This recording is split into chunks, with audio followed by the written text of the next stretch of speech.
Hello, everyone, and thank you once again for being a listener and part of our audience at Africa Simplified. My name is Emmanuel Ossai, and I'm lecturer in religion and politics in the Global South here in the School of Global Affairs at Lancaster University in England. I host the podcast, and I'm actually very delighted to be joined today by someone that I respect very deeply. She is Dr. LaToya Brackett, and she's joining us from Tacoma in Washington, USA. She is Associate Professor in African American Studies, and she's a member of the leadership team at the Race and Pedagogy Institute at the University of Puget Sound in Tacoma, in Washington. Do correct me if I don't get this wrong, please. And we're going to be talking about Black hair politics in Ghana. And she's the perfect person to discuss this matter with. She received her PhD in Black Studies from Michigan State University in 2011, and she teaches a variety of modules about the Black world. She also promotes Black communities through research and activism, and she's done this so well. She has written a lot about popular culture, about intercultural communication and interaction, and she's written about the African diaspora, something that I think we also have in common. And she has an edited volume that was published in 2021, and it's titled Working While Black, Essays on Television Portrayals of African American Professionals. And today we're going to be talking about a project of hers that also started in 2021 in April. So it's called African Hair Stories. But then we're going to be talking about Ghana because she's focused on Ghana. She spent some time conducting this project in Ghana, and she's also published on this. And one matter she's concerned with is the regulations in parts of Africa regarding the hairstyles that girls are required to have to be allowed access to primary and secondary schools. This is something she's very much interested in. I am interested in as well, especially as it relates to the Black African identity. And in one of her recent interviews, she's asked, and I'm going to quote, so she says, why should a young woman or any child have to cut their hair in a certain way to have access to school or to access jobs? And I think we're going to be considering this question a bit further today. And I'm very pleased to have her with me. Dr. Brackett, thank you very much for giving us some time here on African Simplified. Thank you. I'm happy to be here. Thank you. I am very happy to be here. The very first question that I was actually going to ask, which I think I should ask it, is just about your project, because I was trying to get some more knowledge about it. I've gone through your website, a beautiful, very sophisticated website you've got as well. It has a lot of information. There are videos, interviews, a variety of resources. So that's wonderful. I've also seen your publication. But if you could share with our audience, so what's African Hair Stories? What is it about, and why Ghana particularly? Well, hopefully folks can go to my website, which thank you for the compliment. I actually did do that all by myself. So don't have any extra resources on that. But Amazing. African Hair Stories, yeah, AfricanHairStories.com. If you watch my first episode, that's a video, kind of like a little documentary, a semi-documentary. You'll hear me talk a little bit more in detail about why Ghana. But overall, I've been going to Ghana since 2009 on a study abroad, and then I started going back, and then I took a break.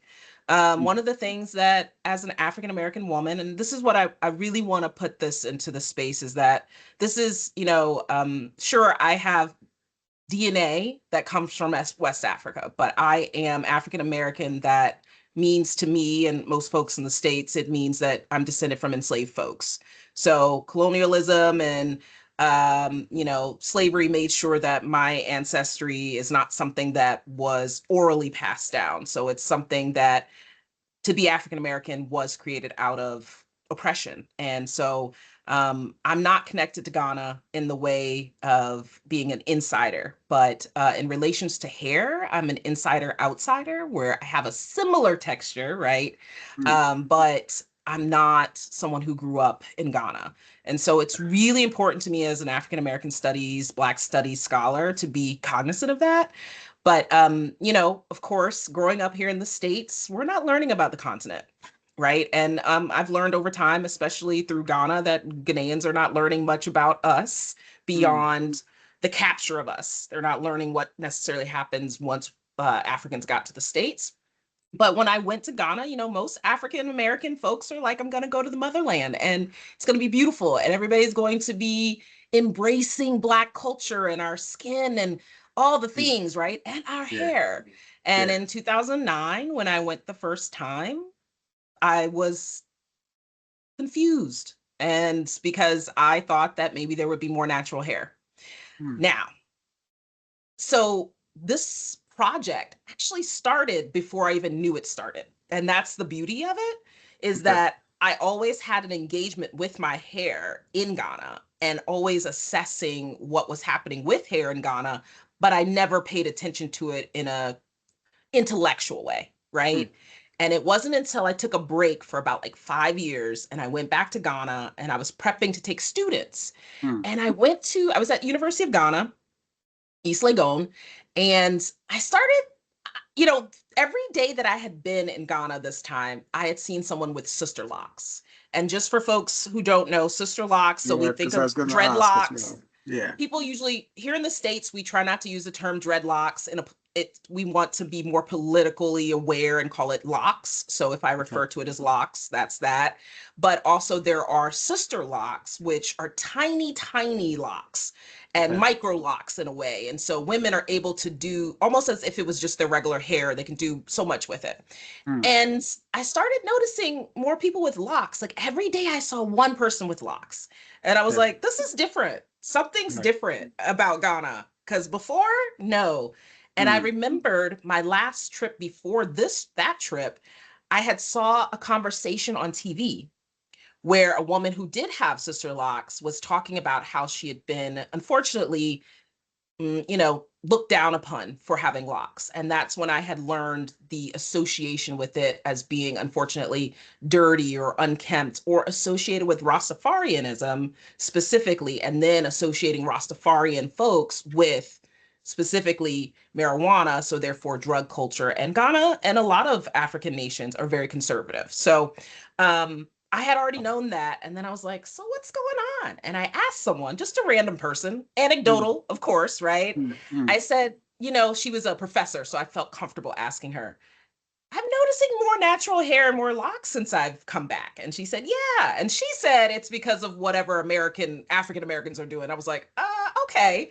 But Ah. she says more people were embracing it. So overall, Um, I noticed that people were embracing natural hair in Ghana in a different way. And that mm. was key to me. So I came back and it took me a couple years. I applied for Fulbright, didn't get it. I think I applied for two. And then here comes COVID. And I said, you know what? I'm still going to go. I'm still going to go to Ghana.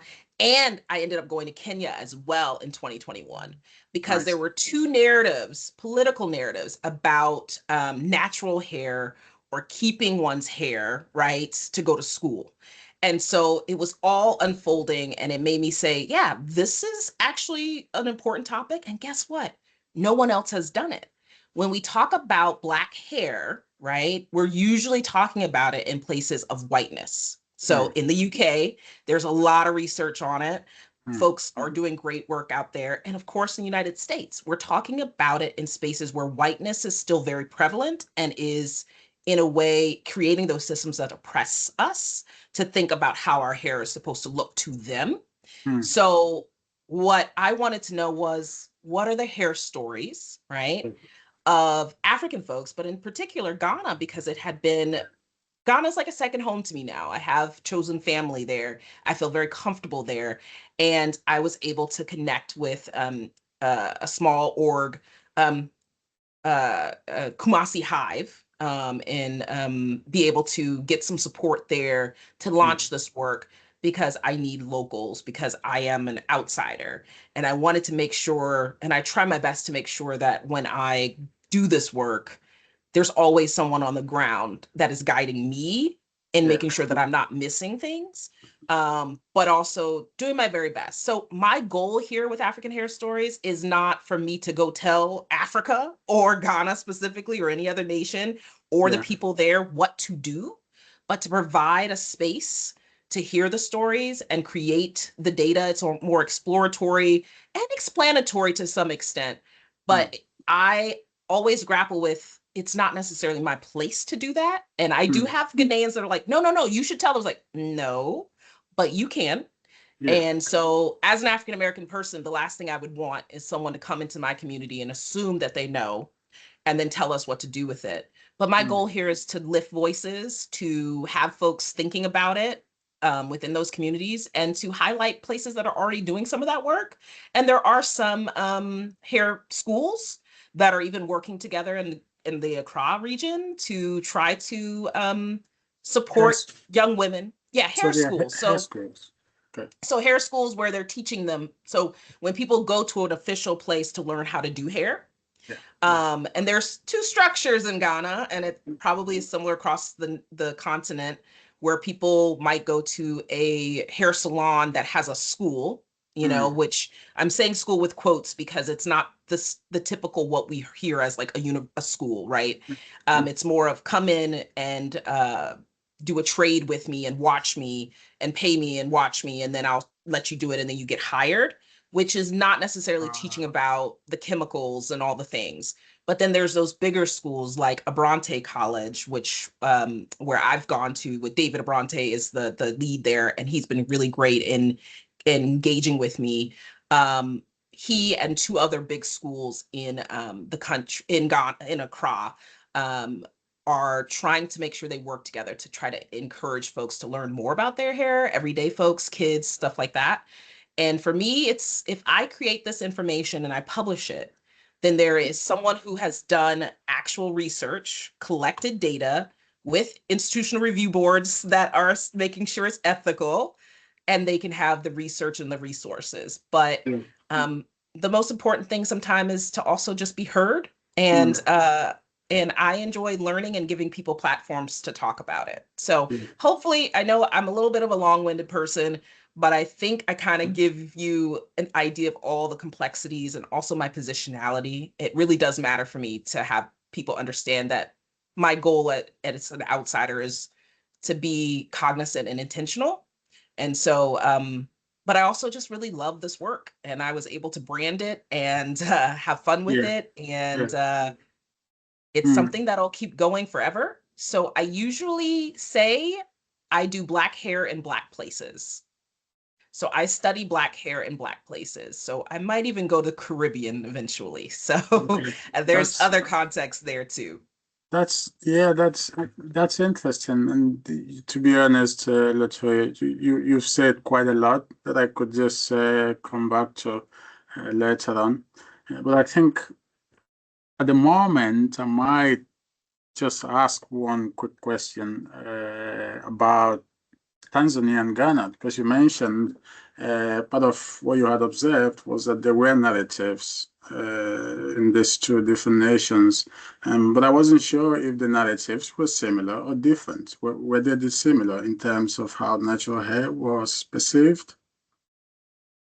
Sure. So I went from Ghana to Kenya the first trip. So those were very particular, and it was about schools. So Okay. the hair narrative there that was political and written about, right? And so that meant that me in America actually had access to knowing that this was happening was related to the Rastafarian young man who Okay. was going to Achimota School, right? Which is a very, very prestigious school Okay. in Ghana Yeah, for that you high mentioned. schoolers. If I'm Yeah. going to do it, I always try to convert to folks to understand that If you're in the States, it's like the high school age. And so, and in Ghana, it's a public school, but it's a boarding school. So they do it kind of differently. Here in the States, we're thinking a boarding school would be something like a private school, but in Ghana, you are It's applying to schools. You're trying to get into these schools, and Achimota is top tier, and it is in the in the area of Accra. And so this young man got in. He's Rastafarian, and a part of his culture, his religion, will you, is that they would call people call it dreadlocks. They would have locks, and so unfortunately, the history of a lot of African nations is that children in public schools, particularly, not the private schools necessarily, but public schools in particular, they have to crop their hair, shave their hair to a very small amount, right? And I mean, it's very particular. So it's not just boys, but it's also girls. And so I always try to, when I try to explain this to people, I usually say, you've seen images, even in the US, you've seen images of African kids in their school uniforms, and you've seen girls with their hair cropped, and they're like, oh yeah, I have. And so this is a rule. So Achimota School is no different. And they were telling him, despite the fact that he is one of the most brilliant, and I checked up on him recently, he's here in right. the States. He's here in the States Ah, at a prestige at a university, and he seems to be doing pretty well. nice. But they said he had to cut off his locks and crop his hair in order to matriculate into Achimota School. His family fought back, and it ended up going to the highest court in Ghana, so like a Supreme Court here in the United States, and he won. He won because the Ghanaian constitution says no one can be denied education based on religion. Okay, so he won, but that didn't mean that Achimota School didn't also try to push him again. Like they wanted to push back, and they wanted him to crop his hair. Um, Everything worked out okay for him in that regard. And he ended up being he is really smart. So he ended up winning awards and things like that related to like math for Achimota School. So he was very successful. And then in Kenya, it wasn't as prominent as the story, but a group of students at a specific school outside of Nairobi or in the Nairobi area had petitioned. And I mean, they got a lot of traction in their petition for them to be able to keep their hair. And these young people wrote about how we should be able to keep our hair instead of having to shave it off for school. This is based on colonial or our colonial masters, right? So, and their Shaping the creation of our hair. schools. Yes. So Right. the creation, one of the things that I had to, as I was doing these interviews with people, and I never got to speak to the Achimota School young man yet, but when I started talking to young women, especially, and then I started talking to young men too, because there's another narrative going on in Ghana of young men keeping their beards, for instance, and Mm, making their hair longer as well. And so that was my bias going in, that men didn't have a story. So I've also embraced that. yes. But the kids, the history of the colonial aspect of it, I would tell people, the continent is huge. How is it that across the whole continent there's a similar structure of the schools, right? The uniforms and the shaving of the hair. The only common denominator would be colonialism and colonists. And so I spoke to a scholar, Dr. Jiffa in Accra at one point, and she told me that's how the schools were created by the white colonialists or colonists. And they created these schools first for only men, right? When they were going to be like, well, we're gonna teach some men, some African men. Let's speak to Ghana very specifically, some Ghanaian men education. And one of the things they did was put them in uniforms. And if you ever noticed, there's an important aspect of, she talked about, they basically infantilized them by making sure they had to shave off their hair, keep a clean cut. So this would make you look more like a boy. And Mm, they would wear shorts, not pants. okay. So there's a lot that goes into this creation. And then eventually, I haven't looked at all the history of the school, like how it progressed, but we Evolve, can see yes. that it's still very much the same today. And the other thing Yes. about Ghana is that there is no law. There's no law that says everyone must shave their head. So it It's a is norm. schools. What's So that? So it is the schools that decide, isn't it, to implement this, right? Yes. Yes. Okay. And it's a norm, right? It's not, and a lot of times it's maybe in some booklet that they get that Mm, tells them the rules, but I haven't been able to get those kind of books. And the people I've talked to are adults, so they're no longer in high school. mm, But also it's kind of like the parents when they know that their child is about to start primary school, like yeah. five, at age 5, they just go ahead and cut off the hair because they know that's what you're supposed to do. Mm, Um, and some of my stories are talking to young ladies, especially because their hair would have already been longer when they were little. And that first time they went to the barber and had their hair shaved and how they felt about it. And that's a narrative that's consistent. And also the way in which people in schools would get in trouble for it. And that's why the Kenyan students were particularly like, hey, why can't we keep our hair? And they weren't doing it for a religious reason. They were just saying, this doesn't make sense. We're okay. African. What's wrong with our hair? And the main argument, Emmanuel, the main argument is it's a distraction. It's a The, distraction. Yes. I was going to they ask say that because hair is a distraction. Yeah. I was going to ask for the reason. So how do the schools themselves actually justify this? Because I can imagine the reasons they give. So they talk about distraction, perhaps, and then there might be other things which I don't know. So I was hoping you could clarify some of this. Um, I can't yeah, it's because hard to say, isn't it? there is no additional one. It's a distraction and it's become a norm. Mm, And it's hard as an outsider to talk you know, just I'm always a little extra cautious about how I talk about it, but based on the information that I've gathered, students could ask, but why does it matter? They say it's a distraction because it takes you too long to do your hair.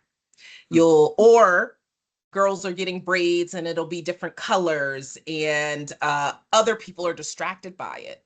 mm, So, Emmanuel, and to your audience, I want you all to think about here in the United States, we've had instances, real instances, where kids in schools, Black kids, and also Native American children, so the indigenous people here, where someone complains about this kid's hair because it's a distraction and they're not the dominant race, right? In mm. that classroom, it's a distraction to white kids. Yeah, Your hair is so different and it's making everybody else just so intrigued, I guess, right? And so they'll say something like that as a distraction. Or they'll say, well, your daughter has braids, which is a protective style and makes it easier for kids to go to school like every day to do their hair. And for the audience, I was telling Emmanuel I was a little late this morning because I had to figure out what to do with my hair because it's yeah. not in braids, right?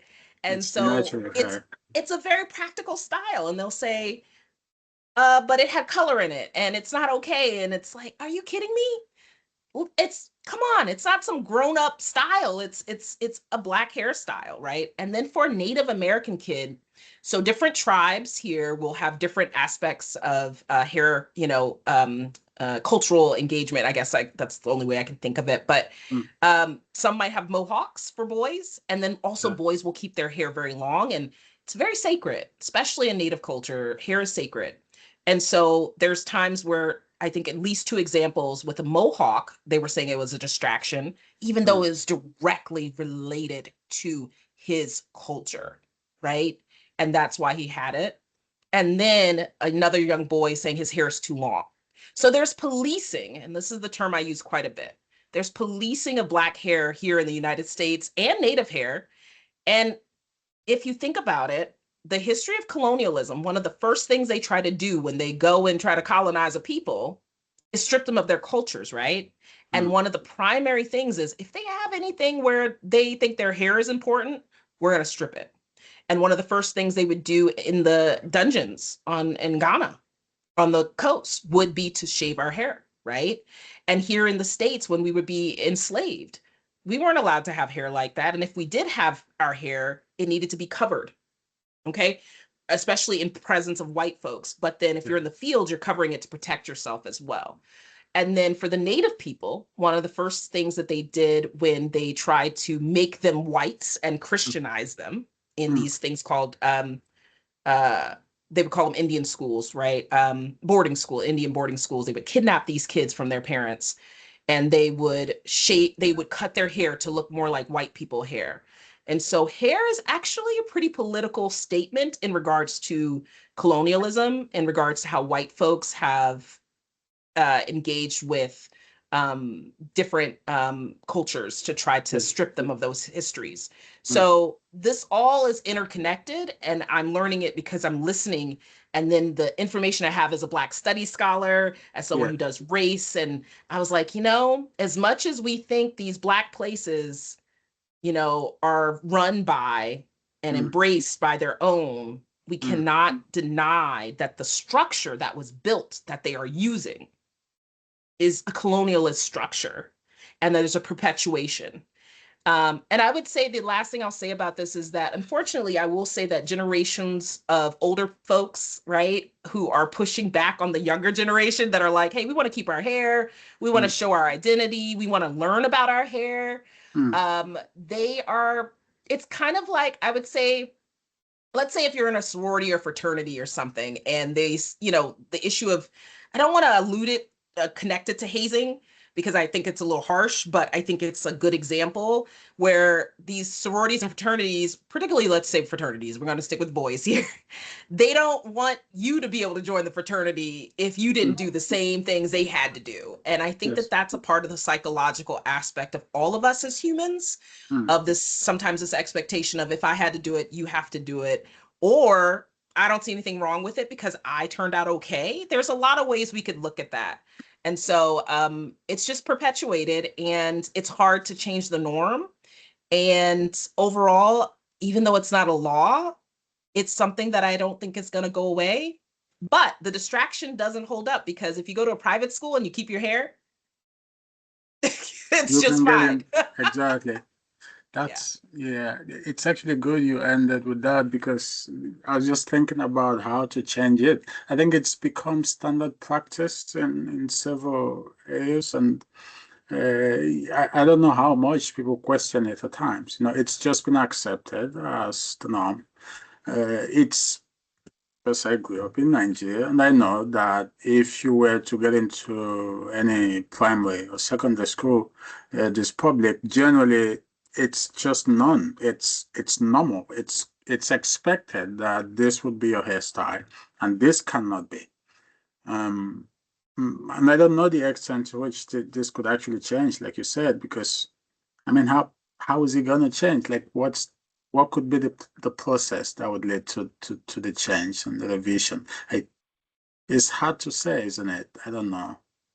I will say that Mm. there are some schools in Nigeria in particular, actually, where, and I haven't been to Nigeria specifically, but going to Ghana, engaging with Nigerian folks that might be in Ghana that talk about it, but also some Nigerian folks here stateside. Yeah. They do have policies. I don't know if it's per school, but where it's like you have three styles of hair Okay. for women, right? For girls, don't even the boys. It's probably still crop, keep it clean, right? But Mm. for girls, you could do they would call it lines, which would Mm. just be cornrows all the way back, straight back into a little bun, right? No extra hair or anything, nothing longer, just your hair. Mm. Or you can do cornrows up into a little ponytail, and you can see this in some images of girls across the continent as well, in their school uniforms. And then you can also crop it. So it's Mm. usually those three styles, but it needs to be kind of put away, if that, like, so it goes to the protective style, but it can't be loose braids. Does that Okay. make sense? Yeah. So I think also in Kenya, there's some schools that do that. So it goes back to this idea of using a uniform. Mm. And here are some uniform ways in which you can do your hair. Mm. A lot of times they just say, so one of the things that I would say that I would probably do more research on is research on how, or if uniforms in general, no matter the nation, no matter the culture, if they really work the way we hope them to work, as Uniforms. uniforms to be equalizer. Yeah. Some of the back and forth that I might have with people talking Mm. about this issue is that, well, it's to make everybody the same. And so people aren't concerned about how much money someone has or don't have. And Mm. then I'm, my colleague calls me an interrogator, and she doesn't mean it in a bad way. But I ask questions, and I want folks to think about it. And one of the questions I I'll push back kindly, I guess, is, tell me if you can't tell if someone's poor or not in these uniforms. You can. mm, No one's giving them to them, and no mm, one's cleaning them for them. And, you know, the uniforms to go to school, you can tell when students don't have as much as others. And so the hair issue is not necessarily making it mm. any better either, but obviously someone might just keep their hair cropped, which is a norm, so no one's going to Yeah, question it that much, right? And but then there's others that might get their hair done, so it goes to this idea of, well, we don't want people, maybe jealousy, those kind of things of kids. And it's a hard one, because how do you switch? You're right, how do we switch something like this and not have a big cultural shift in our yeah, kids? yeah, But there is definitely something that I would say that I got the most concerned about is yeah. talking to Right. adult women in Ghana, Mm. and learning that they are unable to take care of their own hair. Because And they've been cutting the hair.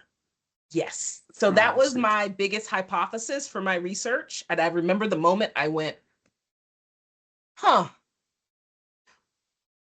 okay. So I've done focus groups as well, and there was one focus group where I don't know what I was talking about.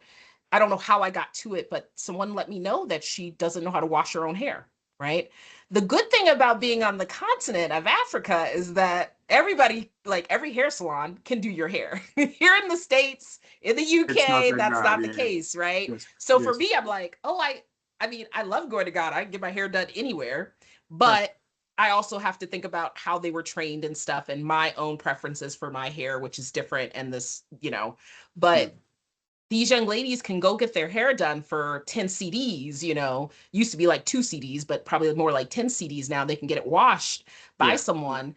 And so they don't know how to do it at home, but they don't know how to do it at home because the majority of their life, where you get to figure out what your hair feels like, get to learn how to do 2-strand twist, So learn that how to do a gets 3-strand plait.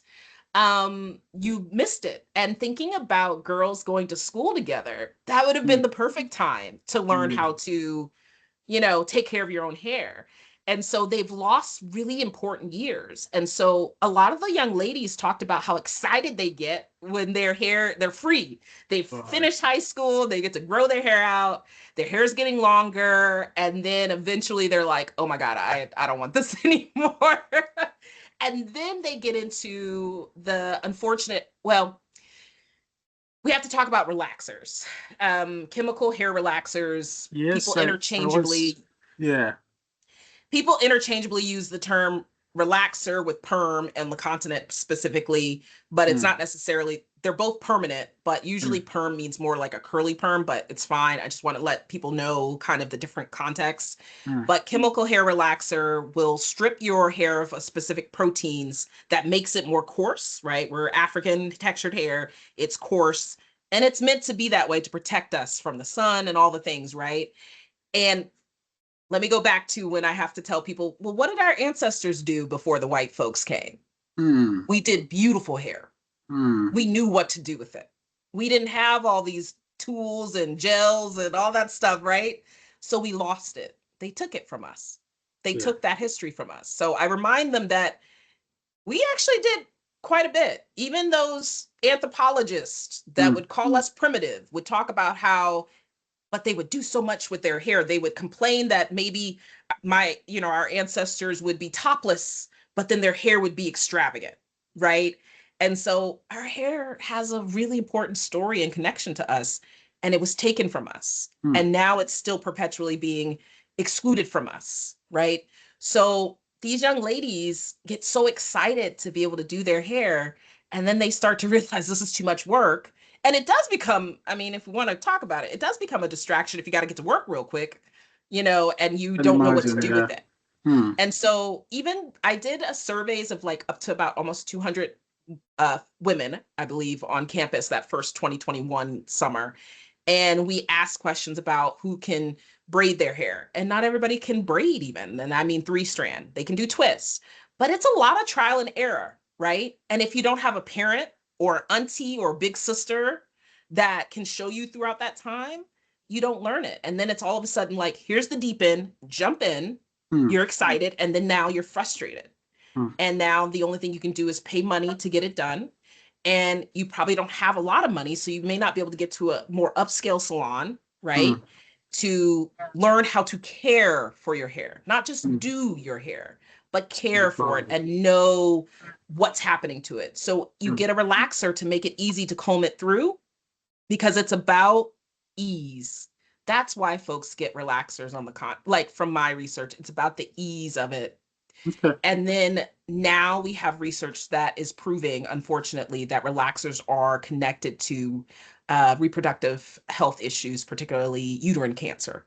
And that Mm, came out in 2022 or 2023, I believe, in October. And now mm. here in the States, there's a lawsuit against those big companies. And then I would just add that here in the States and the UK, we're going to have different oversights over things, even though it's still not the best to protect us as consumers. It is, The yes. continent does Better. not have that. Mm, And the lowering of relaxers here in the States has meant that there's been an increase in those companies pushing it to the continent. And so now we have a different issue, and women on the continent make the continent happen. mm. And women on the continent are entrepreneurs. They do so much.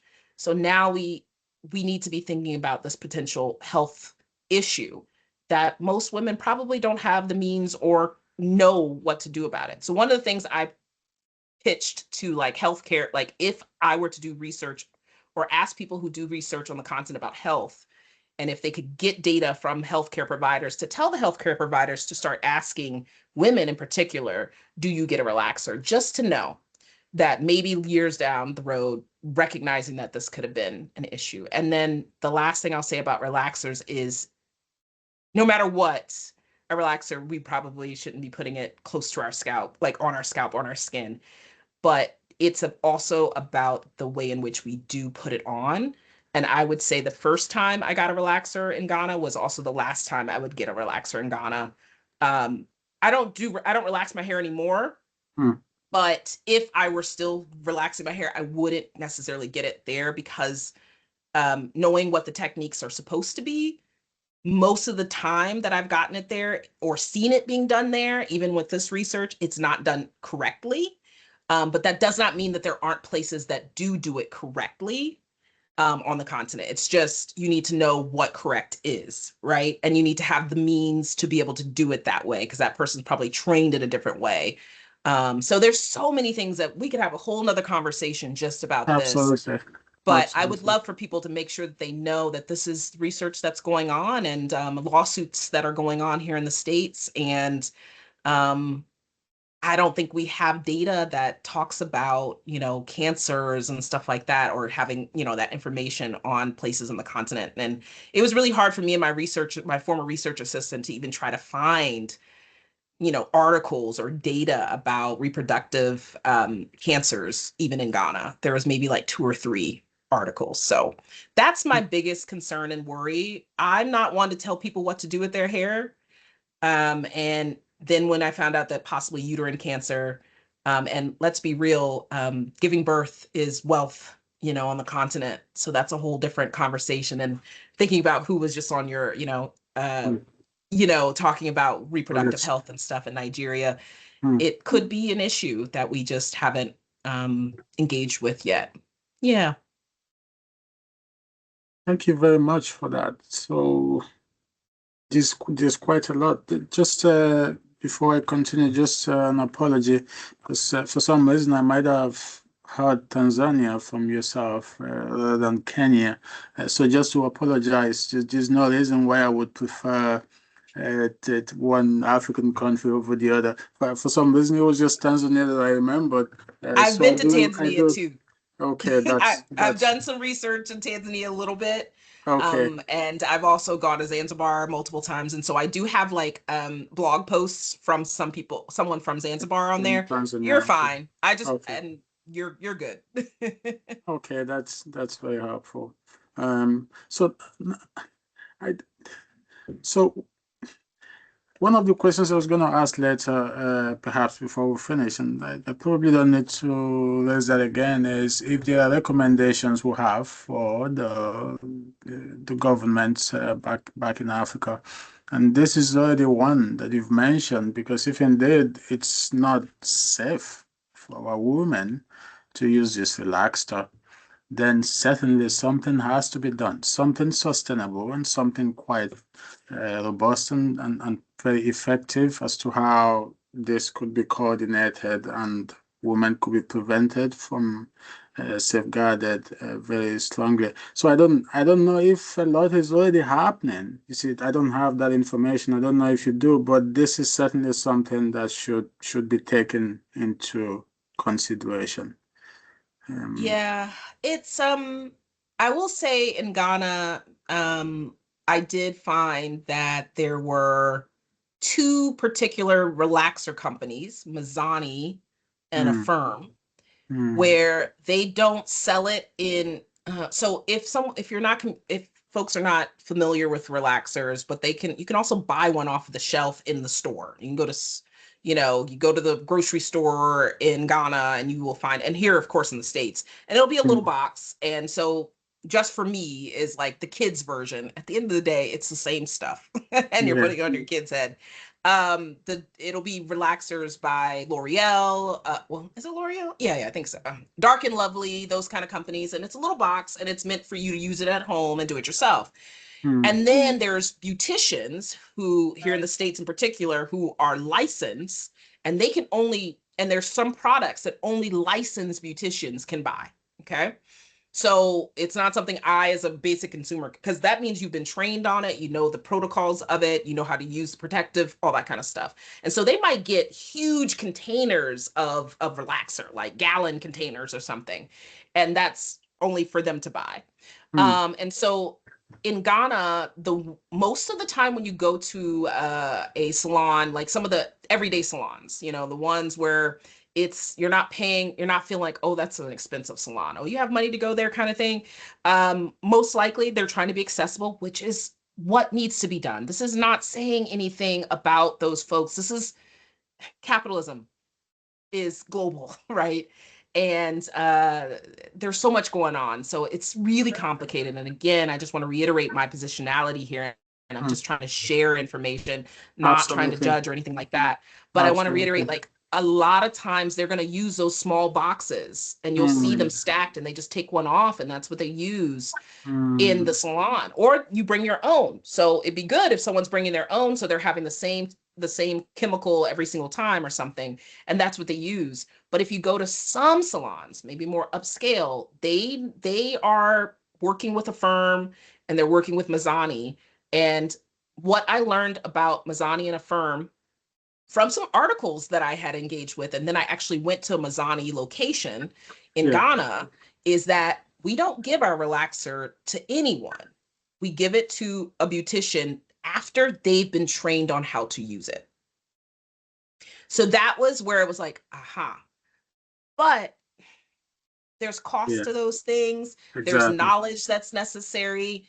Not Yeah. everybody goes to the bigger schools that are, so there's so much involved in that. And we have to remember that people are looking for jobs, and we have young Mm, ladies who maybe don't finish beyond, junior high, like, you know, maybe yeah. not finishing even high school necessarily, or if they just barely finish, they're like, I'm gonna go be a beautician. I'm gonna go learn from someone who is already a beautician, pay her very, something Mm, accessible to me, and then mm, be able to do this job for the people that are in the community that I'm a part of, and not necessarily a different echelon of women who might work in a bank, or yeah. people, that work at a university, that kind of thing. Yeah. And so there's so Mm, much to unpack, right? And so I'm it is. focusing here on the continent, but Mm, it doesn't mm, mean that we don't also have similar issues yeah. in a different way here in the States. Mm, But yeah, so it's a hard yeah. thing. And then we have to ask the question of, is women's health something that across the continent is a priority? Mm, You know, yeah. and that's Yeah. for some more gender studies scholars for those Exactly. conversations. Yes. Uh, But, Mm. we're in a patriarchal society globally, so I don't really think it's going to be primary. Unfortunately, Yeah. yes, especially in parts of Africa. Um, so I do understand there's some preference in parts of Africa, but perhaps primarily Ghana in this case, where you did your study. Uh, it could be that a number of women still prefer non-natural hair, so they will use the relaxer. And you've mentioned it's because of age, some Yeah. perception of increased age. So I wondered, because you also mentioned that just around when we're starting, there's been some change, yes, in these perceptions and the attitudes towards the natural hair. So is there like an increase in the extent to which people actually embrace their natural hair at the moment? Would you say there's been a change? Yes, Okay. yes, yes. And Women, is that because of the concern about cancer no, or okay, no. right. The cancer concern, only comes from National Institute of Health. There was a study Right. that was here in the States that was done, and I would say most people on the continent don't know about it. They Okay. don't know about the uterine cancer issue, and that's another reason why I wanted to state it here, that Exactly. maybe Yeah. folks would actually start learning more about it. Okay. But more so, I think we have more access to products, tools. Oh, I would say it's the internet. The internet, right. My hypothesis is always YouTube University, or as we could call it, or I like to say the Black Encyclopedia of Hair, because Black women, African American women in particular, have definitely gone on the internet and said, let me show you how I do this with my hair. This is the type of hair I have. And you learn techniques from that. People will teach you how to cornrow on YouTube. Mm, And with cell phone access and having data and things like that on the continent, you're mm, able to see these videos and learn.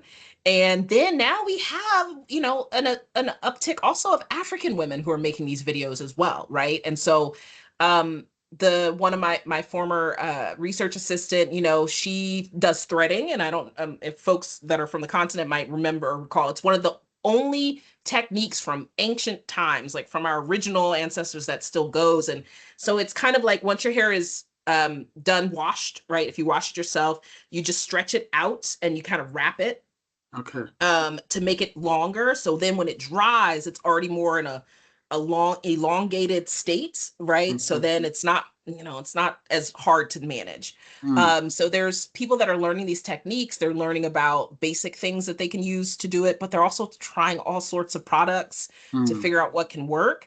And I would mm, say, here in the States, a lot of, I would say, more African American women will try to make their hair curly, things like that, but we're seeing more froze and stuff like that. And then I would also say on the continent, people are gonna they I you still get looked at if you have like a big fro. Like it's still a cultural what's going on thing. But a lot of times I do think the women in Ghana in particular, if they're keeping their natural hair, they're getting it braided back, so they'll get the lines and then they'll wear wigs, right? And that way they are able to care for their hair, keep their natural hair, and then wear whatever styles. And then they might get it braided or something.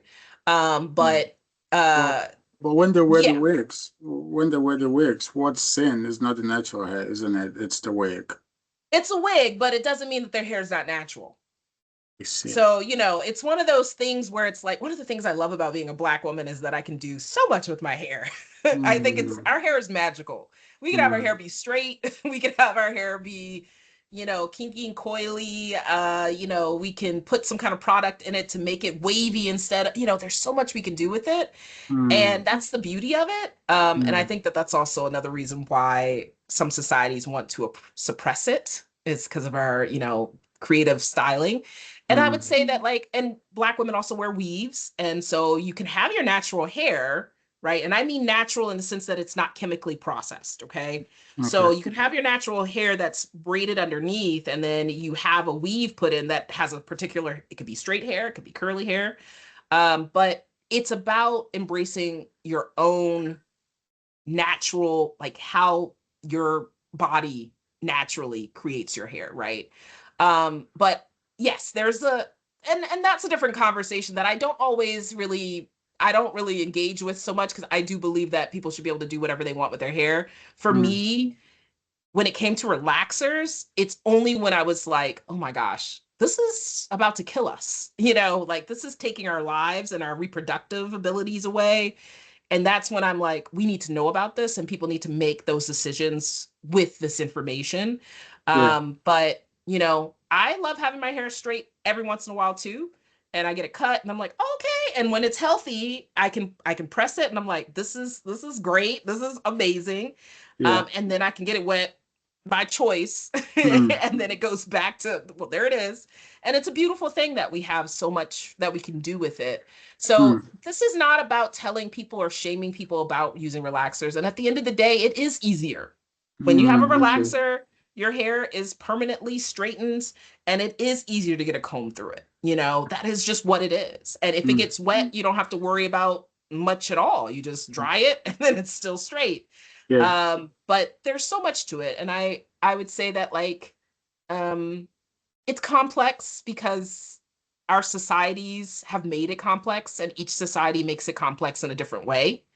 And in Black places, you would think you could wear your hair. And that's one thing I enjoyed about going to Ghana, when I first started going, was the fact that, like, nobody here is going to tell me that there's something wrong with my hair.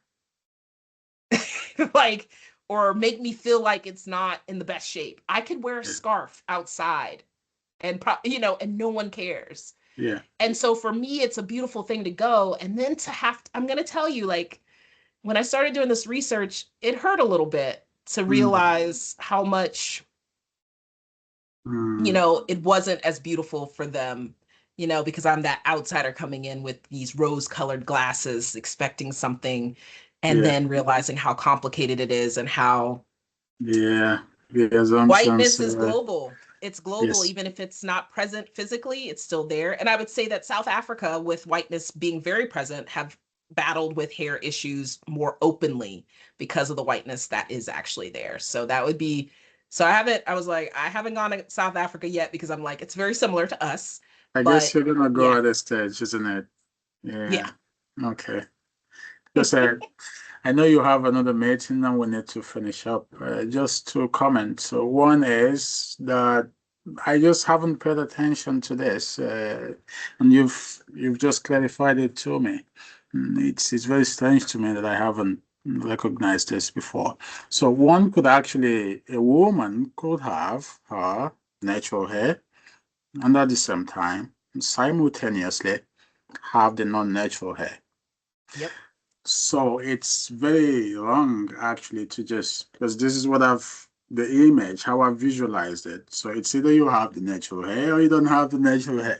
But I don't think yeah, you've told me that's, yeah, exactly. So it's good to realize this and to recognize it properly. So what we're doing in this episode isn't saying, well, you can have both at the same time. Okay. Yeah, and I want to appreciate the patriarchy that made it hard for you to know that that's what's happening. Oh And that's God. where I love it. And I appreciate you for letting your male folks that Oh are watching. my, But yeah, let me add this other part, because I remember one of the questions you did ask, and I do think it's really important, because there are a lot of Muslim folks on the continent. yeah. And so let's think about the fact that people assume what a woman might be having under her hijab, and it's not their Mm, place. But mm, you don't know if she has natural hair. You don't know if she has locks. You don't know what she has. It's her hair, right? And it's for her and her husband, potentially. And not everybody that's Muslim, that's a woman, wears a hijab, with the standards of no one being able to see their hair. There's different rules within, and it depends on which denomination, in a way, that you are. But if you go to my website, and I encourage people to do this, there are a couple of stories about Muslim women on there. And so I compensated these African women to write their piece. It wasn't a lot of money, it's just something. And I wanted people to be able to hear, to see these stories, and someone else might be like, oh my gosh, that reminds me of me. That's usually what we're doing. But mm. one of the young women in the video, she talked about having her hijab throughout, K-12, what I said K-12, but throughout school, right? She's an adult now. Yeah. And she shared, like, she talked about Our hair is sacred to us. It's a beautiful thing, and it's like they're trying to take it away from us. We can't see her hair, and I'm not going to say, oh, I want to see your hair. That's not my place. That's not, But she yeah. says, I actually have locks under here. I was like, you do? She's like, yeah. And I love them. And she talks Interesting. about getting her hair done and how important it is for her to have someone wash her hair. Those things, like your hair, it depends on the person, but to assume that, and I think that there's even, faiths under maybe a Christian umbrella, like white folks here in the state, Jewish women even, Mm. that's they will wear a wig to cover up their hair. Yes, Orthodox Jewish, I believe. Now, don't yes, yes, look that up. yes, But it's the yes. fact that they're covering it for a reason, but they can wear a wig, right? Mm, So you don't mm, know what's going on under there, and it's a beautiful thing. And it's one of those things where it's like it's my thing, right? mm, So you might have women, who just really want to protect their hair and they take it out every once in a while, and mm, then sometimes it is about ease. Like I'm mm, going to get my hair in crochet at the end of mm. this week because I'm going to Hawaii next week and I'm going to go look, I'm going to go do the very non-black thing and go learn how to surf. So Nice, and I'm nice. That would be excited. fun. That would be But fun. if I had my hair like this and I have to Yeah. worry about every single time I get out of the ocean what to do with it because I don't Mm, wear my hair in a fro, that's just not what I do. And so it doesn't mean that I don't love my hair. It just means yeah. that I have preferences for how I want to be seen or Mm, how I want to see myself. yes. And I have fun when I do my hair and put it in a fro. And I was like, oh, that's cute. And then I'm Mm. like, all right, let's go to the next thing. But yeah, the Muslim women, and I will tell you one of the stories that hurts so much in Ghana is, you know, I don't think that if a Muslim young lady went to their Supreme Court like the Rastafarian young man did, if they would win, even though it's about your faith. Because if you go to a public school in Ghana that is under a Christian sect, I guess you could say, if it's Mm, not dedicated to Muslim or Islam or anything like that, they won't let you wear your hijab. So that's also a part of this narrative too in the school system. You can't wear your hijab and you have to crop your hair. mm, And so I had stories where young ladies talked about how they would wear their hijab once they left the house, and then once they got really close to the school, they would take it off. And mm, yet they've been caught with it and they've been threatened about wearing it with their school uniform. mm. There's also been girls who have lived in the boarding school for high school and they would wear their hijab at night, not Yeah. while they're going to school, but at night in the dorms. Mm, And girls have actually reported them. Other girls would report them to the teachers. mm. One young lady's story that she wrote was about wearing her hijab to school. And oh, we didn't even touch on this. I'm going to throw this out there. Depunking. Uh, Emmanuel, I don't know. I'm the sure pumpkin. I, Nigeria has it too, but everybody might call it something different. mm, But it's this, unfortunately, in schools, not all schools, right? But this could happen in a school very particularly.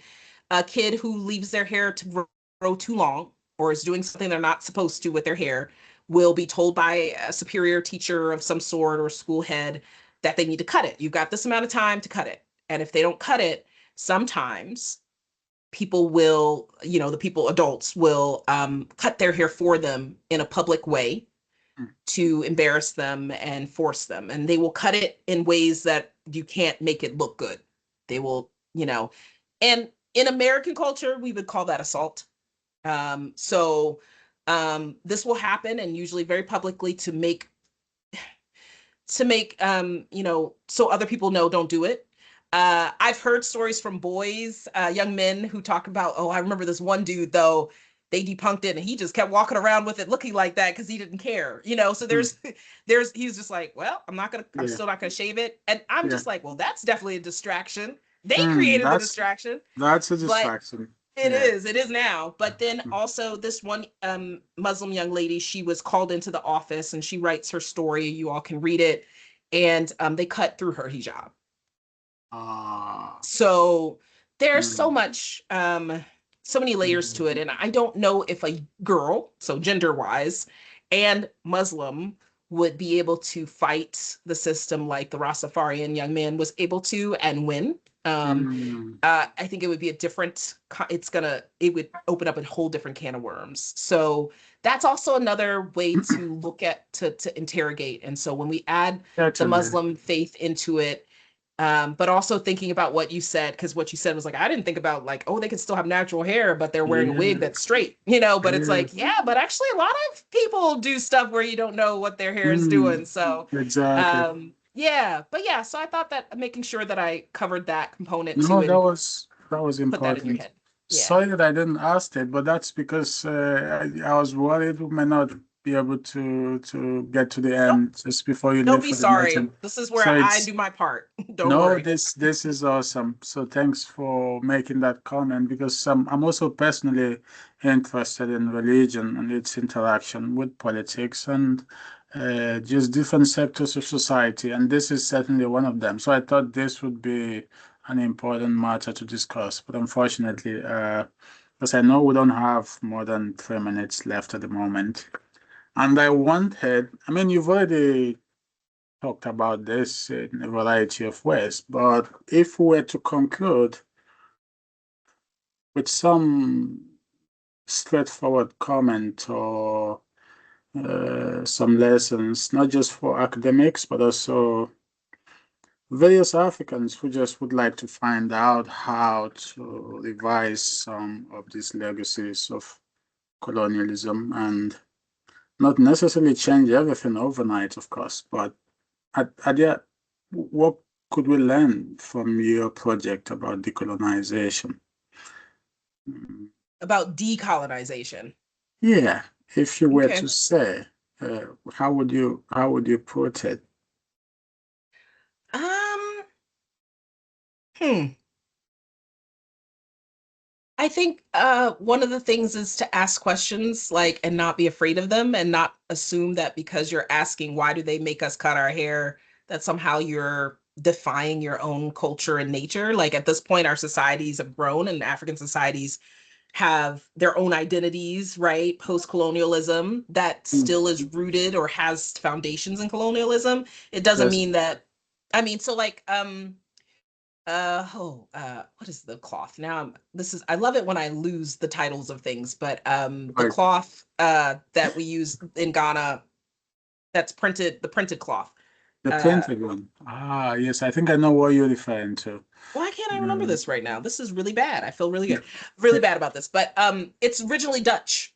You know, it was created in Dutch. Wax print, oh thank God. Wax print cloth, right? And so you get all these, you know, everybody's designing clothes with wax yeah. print, and wax print is associated with African culture, very much West African, but it was originally Dutch that was Mm, created, right? And then eventually, specifically in Ghana, Kwame Nkrumah made sure that he created ways in which we Ghanaians can make their own wax print in the country, and now we have this kind of industry. But it doesn't mean that wax print is not very much Ghanaian. Does that make sense? it So it's does, one of yeah. those things where I want people to be able to know those. You can know your histories. You can know that it was originally Dutch, and then you Mm, can learn, well, how does it become us, mm, right? Like the Nigeria, it's like the something go bags mm. that hurry up and go. What is it called? I The, learned about these bags, is it and it's the Ghana must they're go the box? yes, yes, yes. And so I learned That about one. that history and I was like, oh my goodness. Mm, But and these bags are, I think, originally from China, maybe. So, but it's mm, something that is very much associated with the continent now. So I think mm, that there's something where, even though we're talking about hair very particularly, um, learning the history of our hair, learning and asking the question of like, well, what did our ancestors do for so long? And look at the beautiful ways we could do our natural hair. It doesn't mean that because we like new things, we like wigs, we like, you know, different techniques, and we are such innovators. Black folks are the innovators of the globe. And I love that my African American heritage, you know, which came out of oppression.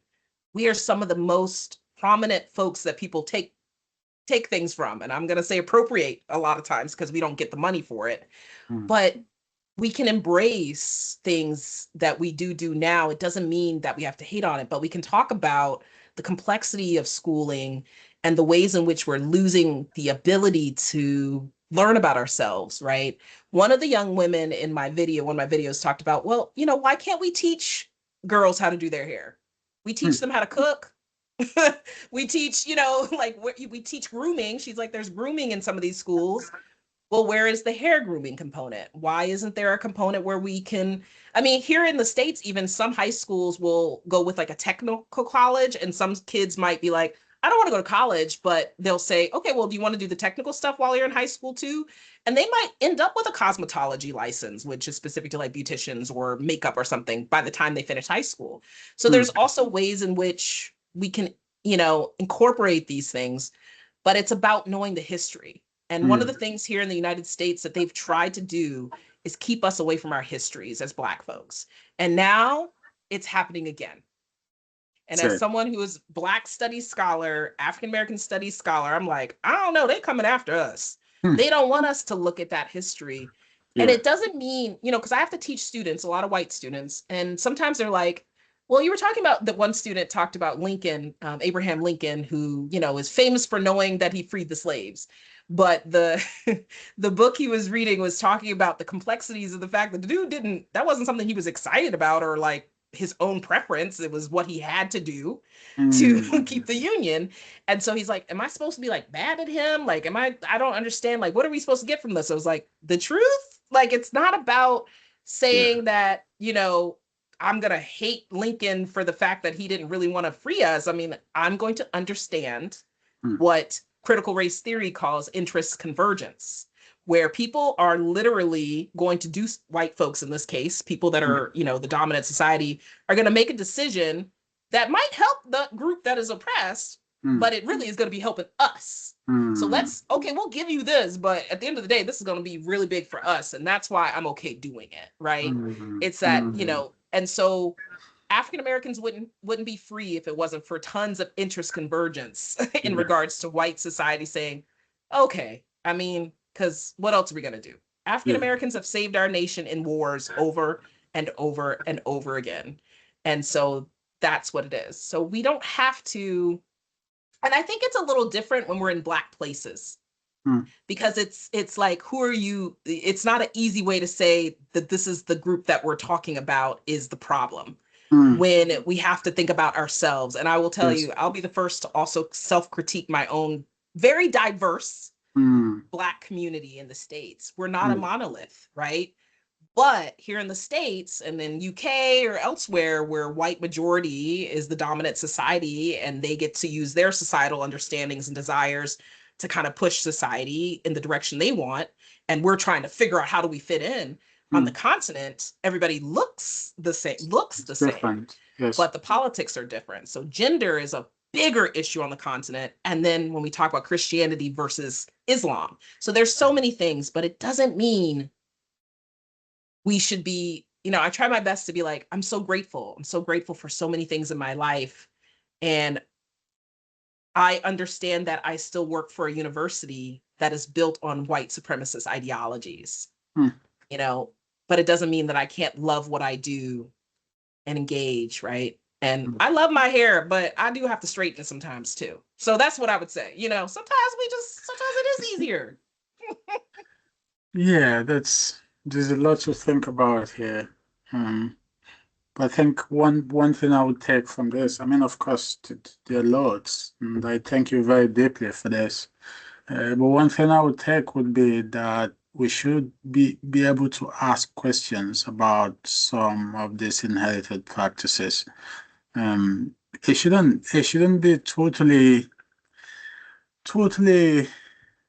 rejected, just whenever someone asks questions, and someone just tries to ask about alternatives. And why can't we possibly consider these other different ways of doing things? Perhaps just considering these questions or recognizing them, it doesn't necessarily mean the change would happen, isn't it? But then this certainly a good reason to pay attention to some of these things we've inherited. And this is one good example with the hair. And I'm going to be thinking about this the whole of this evening, because this isn't a matter that personally I've paid a great amount of attention to. Mm. And I must thank you. And I'm hoping as well that maybe somehow there will be others who will listen and watch you speak and just have a reason to think again about some of these issues.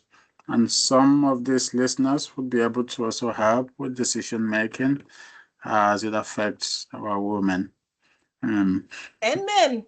We can have a whole yes, different conversation about yes, that. exactly. And then that's the other one we couldn't talk about, but that's certainly an important component of it as well. Well, Um, thank you so much for the yes, time.